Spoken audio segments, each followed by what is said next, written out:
Assalamualaikum warahmatullahi wabarakatuh. Perkenalkan, nama saya M. Taufik Hidayat dari Fakultas Ilmu Sosial dan Bisnis, Prodi Ilmu Komunikasi. Di sini saya ingin menerangkan salah satu materi dari dasar-dasar manajemen dan kepemimpinan dengan dosen pengampu Bapak Rusin SIKOM MIKOM. Langsung saya mulai. Di sini materi yang ingin saya bawakan yaitu konsep strategi, proses perencanaan, strategi, analisis SWOT, tingkatan tipe-tipe, dan tipe-tipe strategi. Lalu saya mulai. Yang pertama yaitu pengertian perencanaan strategis.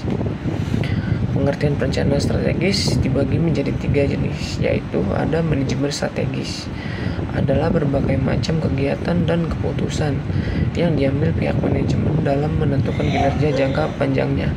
Lalu yang kedua ada rencana. Nah, rencana adalah uraian rinci mengenai usulan bisnis yang meliputi hal bisnis, jenis pelanggan yang ditarik, persaingan, serta yang dibutuhkan untuk produksi. Yang ketiga yaitu strategis. Strategis adalah suatu tujuan dan sasarannya menguntungkan yang bersifat jangka panjang. Lalu selanjutnya perencanaan strategis. Ada 3 alasan yang menunjukkan pentingnya perencanaan strategis, yaitu pertama, perencanaan strategi memberikan kerangka dasar dalam mana semua bentuk-bentuk perencanaan lainnya harus diambil. Lalu pemahaman terhadap perencanaan strategis akan mempermudah pemahaman bentuk-bentuk perencanaan lainnya.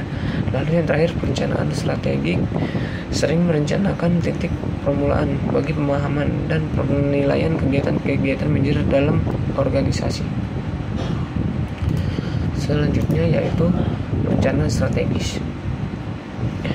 Di samping itu, perkembangan lingkungan terjadi sangat pesat yang menambah pentingnya perencanaan strategik, seperti kenaikan tingkat teknologi, pertumbuhan kompleksitas pekerjaan manajerial, lalu peningkatan kompleksitas lingkungan eksternal, lalu semakin panjangnya tenggang waktu antara keputusan sekarang dan hasil-hasil waktu yang akan datang. Nah, konsep perencanaan strategis dibagi menjadi 3. Yang pertama, misi. Misi dapat memastikan bahwa perusahaan memiliki tujuan yang jelas dalam bentuk parameter kinerja dengan waktu yang bisa dikontrol dan dievaluasi.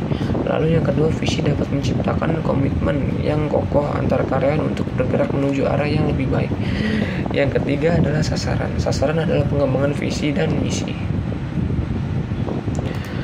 Lalu ada konsep perencanaan strategis. Nah, konsep perencanaan strategis itu meliputi tidak kurangnya dari 9 langkah. Yang pertama, penentuan misi dan tujuan. Kedua, pengembangan profil perusahaan. Ketiga, analisis lingkungan eksternal. Keempat, analisis internal perusahaan, kekuatan dan kelemahan organisasi. Yang kelima, identifikasi kesempatan dan ancaman strategi, identifikasi tujuan dan strategi. Yang keenam, pembuatan keputusan strategi. Ketujuh, pengembangan strategi perusahaan, sasaran, jangka pendek, kebijakan dan taktik. Yang kedelapan yaitu implementasi strategi. Implementasi melibatkan penugasan tanggung jawab, melibatkan sumber daya yang dibutuhkan. Yang terakhir yaitu peninjauan kembali dan evaluasi strategi kontrol.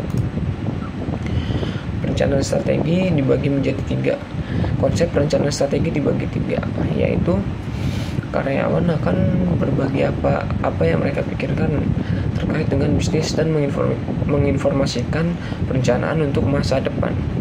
Yang kedua, dengan mengidentifikasi kekuatan dan kelemahan, perusahaan bisa berkembang jauh lebih besar di masa depan dan menjadi bisnis tangguh bahkan ketika menghadapi berbagai risiko. Dan yang ketiga, rencana strategis membuat perusahaan mencari tahu bagaimana cara berkembang selama beberapa tahun ke depan dan bagaimana mengatasi peluang tantangan. Lalu ada proses perencanaan strategis. Ada beberapa hal yang harus ditentukan, yaitu penentuan misi dan tujuan, analisis lingkungan, penilaian diri sendiri, pengambilan keputusan strategi, dan yang terakhir implementasi dan pengadilan strategi. Sekian dari saya, kurang lebihnya mohon maaf. Terima kasih.